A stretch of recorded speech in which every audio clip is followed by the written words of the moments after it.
નમસ્કાર, આ અલ્ટ્રાવિઝન પ્રાઇમરી દ્વારા જીવંત પ્રસારણ માણી રહ્યા છો. સમાચાર આપી રહ્યા છે જયેન્દ્ર અલ્ગોતા. ભારત દેશ ઉત્સવ પ્રિય છે. અહીંયા પ્રત્યેક માસમાં કોઈને કોઈ ઉત્સવ મનાવવામાં આવતો હોય છે. જેમાંનો એક ઉત્સવ એટલે રક્ષાબંધન. આ રક્ષાબંધન ઉત્સવમાં આજરોજ અલ્ટ્રાવિઝન શાળા પ્રાઇમરી દ્વારા રક્ષાબંધન ઉત્સવ ઉજવવામાં આવ્યો હતો. ધોરણ 1 થી 8ના વિદ્યાર્થીઓએ, ભાઈઓ અને બહેનોએ ભાગ લીધો હતો. આ રક્ષાબંધનના પર્વનું મહત્વ જાળવી રાખ્યું હતું. ત્યારબાદ શાળાના બહેનો દ્વારા ધાંગધ્રા કેમ્પમાં સૈનિકોએ રક્ષાબંધન બાંધી રક્ષાસૂત્ર દ્વારા લાંબા જીવનના આશીર્વચનો આપ્યા હતા.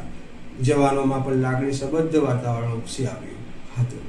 શાળા દ્વારા ઉત્સવ ઉજવવામાં આવતા રક્ષાબંધન તહેવારમાં, જેમાં ભણતા ધોરણ 1 થી 8ના વિદ્યાર્થીઓ દ્વારા રાખી સેલિબ્રેશન કરવામાં આવ્યું હતું. આ કાર્યક્રમની અંદર ઘણા બધા વિદ્યાર્થીઓએ પોતાની જાતે જ સુંદર મજાના ડેકોરેશન કરેલી રાખડીઓ રજૂ કરી હતી, જેમાં બાળકોએ પોતાની આગવી કળા રજૂ કરી હતી.